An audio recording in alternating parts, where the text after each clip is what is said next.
Salam əziz müəllimlər. Bu günlərim mən sizə fiziki tərbiyə fənni üzrə sertifikasiya müsahibə mövzularından ilk mövzunun izahını verirəm. Burada biz ergənlik qabiliyyətinin dinamik və fəal hərəkətlərlə inkişafı 5-ci sinif fiziki tərbiyə mövzunun icmalının birini verirəm. Deməli 5 mövzunun 5 də hazır şəkildə var. İstəyənlər münasib qiymətə ala bilərlər. Hətta 20 manat ödəniş eləməklə imtahana kimi icmallardan tam şəkildə hazırlaşa bilərlər. Bu günlərim mən bu icmallardan birini sizə təqdim edəcəm və siz bu icmallara baxıb istəsəniz özünüz digər icmalları yazıb və yaxud da ki münasib qiymətə hazır şəkildə məndən ala bilərsiniz. Onlar hazır Word şəklindədir, yəni əldə eləmək mümkündür. Deməli mənlə əlaqə saxlamaq üçün 051 393 1071 videonun da aşağıda link hissəsində yerləşdirəcəm. 1071 nömrəsi ilə əlaqə saxlaya bilərsiniz.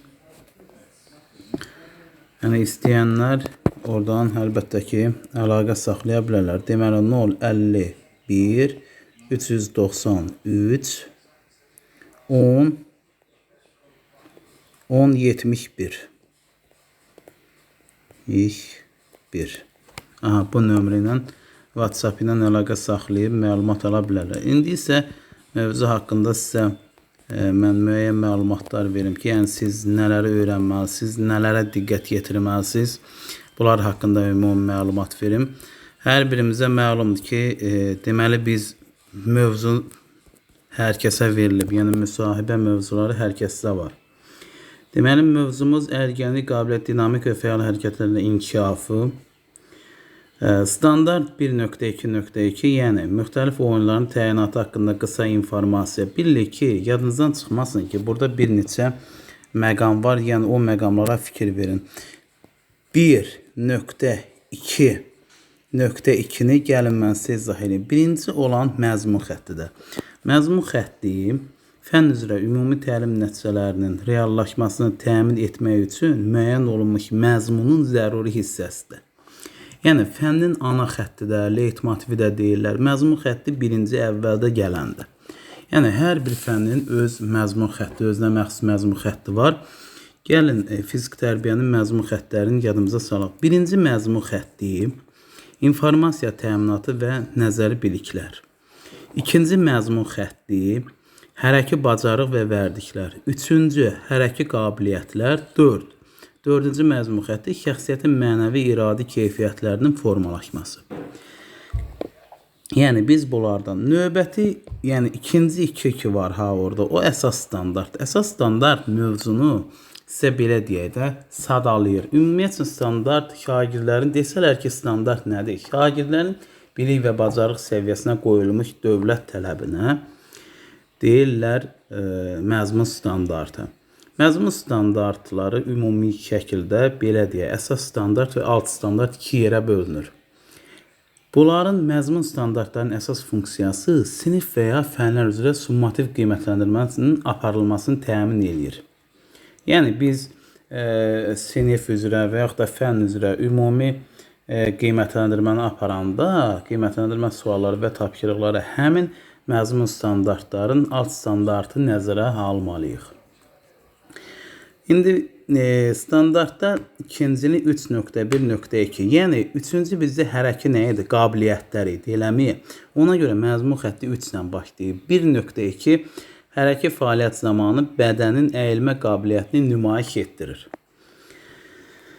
2 dənə standart, alt standart götürürüm ki, 3 dənə də götürmək olar və s. Yəni biz ikisini götürüb bunu qısa şəkildə təsvir eləməyi bacarmalıyıq. Dərsin məqsəd yadınızda qalsın ki, alt standart əsasən müəyyənləşir ki, mən bugün şagirdlərə nə? Bu dərsin məqsədi əvvəldə verilməlidir. Şagirdlər dinamik və fəal əyilmə hərəkətlərini doğru tətbiq edərək oynaqlarda mütəhərrikliyi artırır və çox qamət formalaşdırırlar. Dərsin tipi induktiv, yəni yeni dərs tipidirsə induktiv, yəni o əvvəlki dərslər ümumidən xüsusiyə, yəni əvvəl keçdiklərimizi ümumiləşdirirsə, bu olur deduktiv. İnduktiv indi sözünə yada saxlayın ki, yəni yeni keçirilən dərs. Deduktiv köhnə əvvəldən məlumatı olub, onu ümumidən xüsusiyə gətiririk, olur deduktiv. Toxunanda yadda saxlaya bilərsiniz. Ümumidən xüsusiyə gəlmək. Dərsin tipi budur.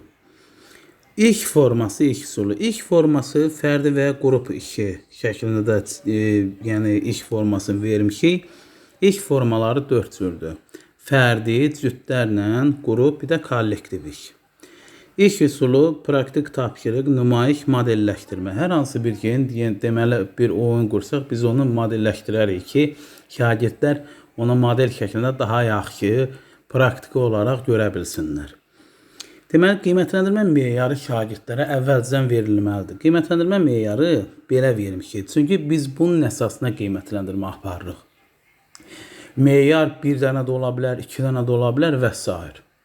Meyarın, belə deyək, o qədər çox olmur. Meyarda əsas vacib hissə 2 dənə olsa belə 3 dənə də ola bilər. Amma meyarda əsas fikir verilir ki, şagirdləri tam olaraq qiymətləndirilə bilsin.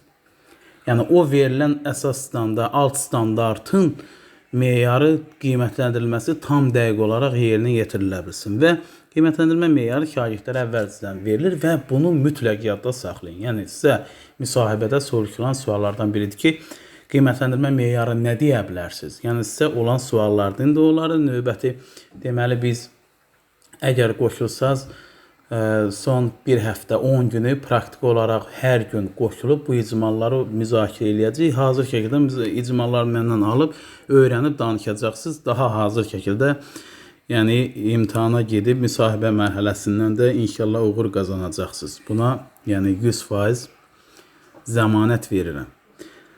Daha sonra inteqrasiya musiqi 2.1.3 götürüm ki, yəni müəyyən bir ardıcıl hərəkətlər, bəzən musiqi ritmik, belə deyə, öyrənmə qaydaları var. Misal üçün, musiqi ilə, ritmlə, idman hərəkətlərində daha çox istifadə olunur. Bir çox xarici ölkələrdə, Yaponiyada və s. ölkələrdə görürük ki, musiqidən istifadə edərək şagirdlərin sanki ruhun təlim, elastikliyə öyrədirlər. Yəni bizə buna görə də musiqidən istifadə eləməyimiz inteqrasiya, bu da fənlər arası inteqrasiyadır. Həyat bilgisi 4.3.2, 4.3.3 bu nədir? Yəni şagirdlər həmin o elmi qabiliyyətlərini icra edən zaman həyat bilgisində standart odur ki, şagirdlərə təhlükəsizlik qaydaları öyrədilsin ki, yəni burada bu halda belə eləmək, diqqətli olmaq, yəni bu hal baş verə bilər, gözləmək lazımdır, uzaq durmaq, müəllim hər birinə nəzarət eləməlidir və ona görə fənlər arası inteqrasiyada həyat bilgisində götürmüşük. Resurs, təlim və əyani vəsait ola bilər, dərsliklər, mövzuya uyğun illüstrativ plakatlarda necə ki mən hazırlamışam, motivasiya şəkilləri, video çarx göstərə bilərik, həmçinin kompüter və yaxud da proyektor, Mimeo Studio'dan və s.dən istifadə eləmək olar. Daha sonra idman avadanlıqları, inventarlar var ki, onlar vasitəsilə, misal üçün, gimnastika xalçaları, gimnastika skamyası, gimnastika çubuqları və s. saniyə ölçən xronometr və s.dən resurs kimi istifadə eləyə bilərik. Qiymətləndirmə meyarı məlumdur ki, yuxarıda yazmışam da, aşağıda buna ehtiyac olmadı. Yəni, dediyim kimi, qiymətləndirmə vasitəsi meyar cədvəli ilə, müəyyən bir cədvəl vasitəsilə vermişik. Deməli, dərs prosesi birinci mərhələ olur motivasiya. Motivasiyamız, diqqətlə baxsanız, görərsiniz ki, mən bunu motivasiyanı indi mən sizə əyani olaraq göstərim. Yəni, siz baxsaz motivasiyada, diqqətlə baxın, motivasiyanı da mən sizə tam şəkildə göstərirəm. Deməli, motivasiyamız birinci mərhələdir. Şagirdlərə belə bir sual verilir. Görün nə gözəl, yəni burada bir tablo görünür. İllüstrativ şəkildə budur. Yəni uşaqlara deyirik ki, şux qamət sağlam həyat. Siz gücünüzə inanın və motivasiyanı belə qurmuşuq ki, qamətinizin şux və gözəl olmağını istəyirsinizsə, 5-ci sinifdən başlayaraq buna nail ola bilərsiniz. Burada kəpənək qanadları, divar mələyi, krab gəzişi, gündə 5 dəqiqə qaçmaq və s. Yəni biz bunu əyləncəli tapşırıqlarda bunu şagirdlərə öyrədə bilərik. Baxın görürsüz ki, orada indiki vəziyyətində şagirdin birin təsvir eləyir. Əvvəl görürsüz masa ətrafında necə oturub dərs oxuyan zaman şagirdlərdə onurğa əyrilik, onurğasında problem yaranır. İndi lakin onurğası şagirdin qaməti düz və şux vəziyyətdədir. Beləliklə bu sizin icmalı bu cür danışmağınız elə bu motivasiya dərsin yardan çoxunu aparmaq deməkdir. Nə mənada yardan çoxunu? Çünki motivasiyanı daha gözəl danışsanız ki, dərs hissəsi o qədər də maraqlı olmur. Çünki siz onsuz imtahan verib nəticənizi almışsınız. İndi belə deyək, motivasiyadan sonra birinci mərhələ olur. Sonra ikinci mərhələ öyrənmə prosesidir. Dinamik hərəkətlərin mahiyyəti. Şagirdlərə belə deyək də yazılıb ki, fəal əyilgənlik göstəricisinin ortalama inkişaf səviyyəsi 20%. Dinamik hərəkətlərin təsvirini gəlin deyək, hərəkətlərin təsirinə baxaq. Birləşdirilmiş hərəkətlər oyuna, əzələ və bağların eyni anda hərəkət etməsidir. Tullanma, itələmə və tutma. Fəal və qeyri-fəal. Dinamik hərəkətlər fəal əyilgənliyi 19-20%, qeyri-fəal əyilgənliyi isə 10-11% inkişaf etdirir. Təlim payı. Dərsdə istifadə olunan ümumi hərəkətlərin ən azı 40% dinamik xarakter daşımalıdır. Hazırlayıcı hərəkətlər, isinmə hərəkətləri də deyirik biz buna. Yəni, belə deyək, məqsəd şagird orqanizminin bu, belə deyək də, əsas hissədəki fiziki yüklənməyə hazırlamaq. Yəni, növbəti mərhələlərdə baş verən, yəni o futbol oyunu zamanı, misal üçün, biz görürük ki, orada hərəkətlər, qızışdırıcı hərəkətlər olur və s. Burada sonra qolların hərəkətidir ki, qollar dairə fırladılması, yellədilməsi və s. Gövdə əyilmələri var. Ayaqların amplitudası, ayaqların geniş amplitudalı yerləndirilməsi və dartılılması və s. Bunlar hazırlayıcı hərəkətlər deyirik biz buna. Yəni, burada da hazır şəkildə də biz bunu göstərmişik ki, yəni tam olaraq şagirdlər başa düşsünlər. Növbəti mütəhərrik oyunlar keçirə bilərik. Yəni, biz dedik ki, modelləşdirmə.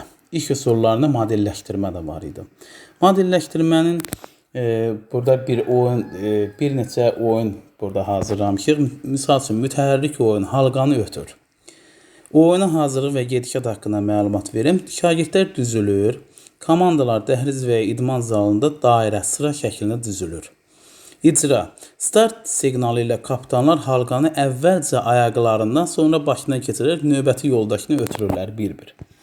Qalib, oyun şərtini xətasız və ən sürətli bitirən komanda qalib sayılır. Yəni ki, komanda şəklində olur, qrupla işdə burada təsvir edirik. Yəni biz iş formasında göstərdik, iş üsulunda. Əsas tələb və qaydalar şagirdlərə deyilir ki, deməli şərt budur. Komanda iştirakçıları əl-ələ tutur və oyun boyu əlləri bir-birindən ayırma qadağandır. Cərimə. Əllər ayrılarsa komandaya cərimə xalı verilir. Faydası çeviklik, fəal əyilgənlik və kollektiv koordinasiyanı inkişaf elətdirir. Yəni, bu görün sizə nə qədər qısa şəkildə dərsi lakanik, konkret ifadə eləməyə bacarığın formalaşdırır. Daha sonra mütəhərrik oyun Bayıl adası. Oyunun təşkili və qaydaları belədir. Bölünmək. Baxın, bölünük forması belədir.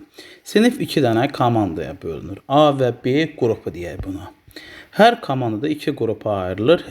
Komandalar özü 2 qrupa ayrılır. Yəni, belə desək, A1, B1 və s. Hər birində 2 dənə halqa olur. Gedişatı qısaca təsvir edirəm. Şagirdlər suya düşmədən halqalar vasitəsi Bayıl adasındakı yoldaşlarını növbə ilə Abşeron yarımadasına gətirirlər. Cərimədə nə olur? Deməli, oyun zamanı halqadan kənara ayaq basmaq olmaz. Əks halda cərimə eniyəcək, yazılacaq. Daha sonra bərpa və akrobatik hərəkətlər. Daha sonra isə bu gördüyümüz işlərdən sonra indi bu bərpa aparılmalıdır ki, yəni şagirdlər burada əzələlər boşala bilər, tənəffüsün tənzimlənməsi və dərsin yekun təhlili üçün bərpa və sərbəstlik verilir. Şəkil 29-da da, yəni yandakı şəkildə də tam olaraq görürsünüz. İrəliyən mayallıq aşma. Bu baş yerə toxunmamalı, qalxarkən dizlərdən tutulmalıdır. Geriyə mayallaqaşma, əl və ayaqlara, eləcə də boyuna düzgün təkan verilməlidir. Yəni bu hissələrə diqqətlə baxmaq lazımdır. Daha sonra dərsimizin 3-cü mərhələsi deməli olur qiymətləndirmə. Yəni yekun refleksiyada var, refleksiyada deyim, yəni refleksiyada verə bilərik. Yəni bu qiymətləndirmədən əvvəl refleksiya sual cavab verə bilərik uşaqlara. Bugünkü gün nə öyrəndiniz? Bugünkü hansı oyun sizə daha çox maraqlı gəldi? Və yaxud da bunların sizin həyatınızda rolu nədən ibarətdir? Həqiqətənmi şagirdlər yoxduruq, belə deyək, vacibdirmi? Və yaxud da nə üçün vacibdir? 3-2-1 üsulu tutaq ki, öyrəndiyim 3 bildiyim nəsə hər hansı bir, öyrəndiyim 3 yeni məlumat, belə deyək, bildiyim misal üçün 2 məlumat və s. Daha sonra hələ də mənə maraqlı qalan bir sual, misal üçün 3-2-1 üsulu, çıxış bileti və s. Bunlarda o qədər də ona ehtiyac yoxdur. Daha çox sual-cavab metodikası daha rahat olar. Qiymətləndirmənin axırıncı qiymətləndirməni də dedik ki, qiymətləndirmə vasitəsi meyar cədvəlidir. Baxın, birinci qiymətləndirmə meyarını göstərmişəm hazır şəkildə. Mövzumuz məlumdur ki, əyilgənlik qabiliyyəti, dinamik və fəal hərəkətlərin inkişafı. Qiymətləndirmə meyarına baxaq. Bir meyar verib, onun əsasında mən görürsünüzmü, səviyyələr təyin eləmişəm. Yəni, dinamik və fəal hərəkətləri əyilgənliyin hərəkətini nümayiş etdirir. Bilirik ki, biz nümayiş etdirməkdə əsas standartda da dedik, diqqətlə baxdınız ki, orada qabiliyyət var idisə, bu mütləq 3-cü məzmun xətti ilə 3-1-2 var idi. 1-1-2 də ondan ibarət idi. 1-2-2 də ondan ibarət idi ki, orada bizə informasiya təminatı və nəzəri biliklər də öyrədilirdi. İndi birinci səviyyə daha zəif səviyyədir. Dinamik əyilmə hərəkətlərini icra edərkən ciddi texniki səhvlərə yol verir və müəllimin köməyinə ehtiyac duyur. İkinci səviyyə orta səviyyə. Dinamik əyilmə hərəkətlərini qismən doğru icra edir, lakin amplituda və elastiklik çatışmır. Bu orta səviyyədir. Üçüncü səviyyə yaxşı, yəni dinamik əyilmə hərəkətlərini əsasən doğru və sərbəst icra edir, kiçik texniki pontlara diqqət yetirir. Dördüncü səviyyə isə ən yüksək səviyyə. 3-4-cü səviyyə daha çox yüksək intellektli şagirdlərdə daha çox təzahür olur. Yəni 4-cü səviyyə əla, yəni dinamik və fəal əyilmə hərəkətlərini tam dəqiq, geniş amplituda ilə və texniki qaydalara mükəmməl riayət edərək icra edir. Yəni biz burada 4-cü mərhələdə daha yüksək, belə deyək, nailiyyət səviyyəsini ölçdük. Birinci səviyyədə isə nisbətən zəif, yəni burada yaranan o zəiflikdə əlbəttə görürüz ki, meyar tam olaraq səviyyələrdə özünü göstərir və bu günləri müəllimlərin ən çətinlik çəkdiyi hissə bu hissələrdən ibarət ki, bunları da hazır şəkildə 5 icmalın 5-ini də məndən hazır şəkildə ala bilərsiniz. İndi 5-ci sinif üçün ev tapşırığı, şagirdlərə gündəlik hərəkətləri misal üçün bu barədə belə bir hər gün 5-10 dəqiqə deyilə bilər ki, bu idmanlardan istifadə edin. Yəni evdə şagird yuxudan durandan sonra səhər idmanı eləmək, sonra sərbəst iş eləyə bilərlər, akrobatika eləyə bilərlər evdə. Mütləq və mütləq şəkildə dərslikdən təhlükəsizlik qaydalarına əməl etmək şərti ilə edə bilərlər. Və daha yaxşı olar ki, fiziki tərbiyədə ev tapşırığı əsasən verilmir. Ona görə ki, təhlükəsizlik qaydasına əsasən. Yəni biz bunu daha çox müəllim hər bir şagirdə nəzarət eləməlidir, diqqət eləməlidir və şagirdlər özünə də ümumi təbliğ həyat bilgisi fənarası inteqrasiya verdi ki, təhlükəsizlik qaydalarına əməl olunması. Yəni təhlükəsizlik qaydaları əməl olunması vacib şərtlərdən biridir. Sərbəst işdə verilir, gündəlik hərəkətlər haqqında da məlumat verilir. Sağlamlıq üçün əlbəttə ki, idman vacibdir. Sonuncu mərhələnin növbəti dərsə də görüşənədək sağ olun. Bu şəkildə yəni biz şagirdlərlə sağollaşırıq və bugünkü dərsimizi mükəmməl şəkildə reallaşdırırıq. Oldu, uğurlar bütün müəllimlərə. Mənim deyəcəyim bu qədər. Dediyim kimi icmal almaq istəyənlər 051 393 1071 nömrəsi ilə əlaqə saxlasınlar. Videonun şərh hissəsində mən sizin üçün hazır şəkildə yerləşdirəcəm, link yerləşdirəcəm. Oradan da əlaqə saxlaya bilərsiniz.